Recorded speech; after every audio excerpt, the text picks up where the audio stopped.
Assalamu alaikum, dear viewers. Welcome to my YouTube channel, English in Short Program.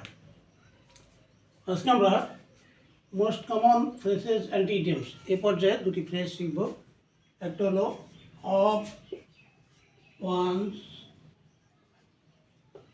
On accord. Of one's own accord এর অর্থ হচ্ছে স্বেচ্ছায়।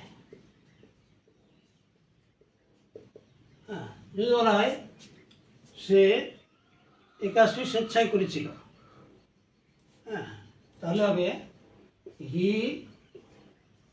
Did the work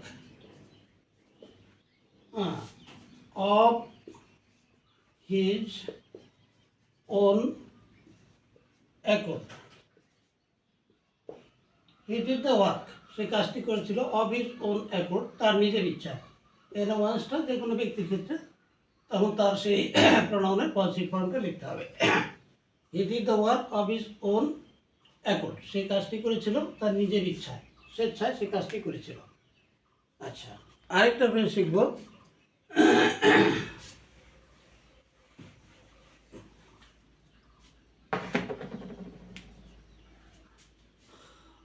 on the verge of.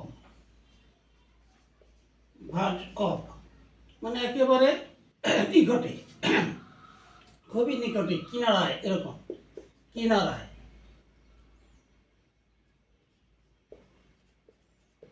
কিনারায়, খুব নিকটে, এরকম। যদি বলা হয় যে রুগীটি একেবারে মৃত্যুর কিনারায়, মৃত্যুর মুখে, খুবই মৃত্যুর নিকটে, তাহলে আমরা লিখব দি patient is on the verge of, on the verge of death. The patient is on the verge of death. রোগীটি একেবারে মৃত্যুর মুখোমুখি, মৃত্যুর খুবই নিকটে, on the verge of। তো আজকে এই পর্যন্তই, আবার দেখা হবে ইনশাল্লাহ। থ্যাংক ইউ অল, আল্লাহ হাফিজ।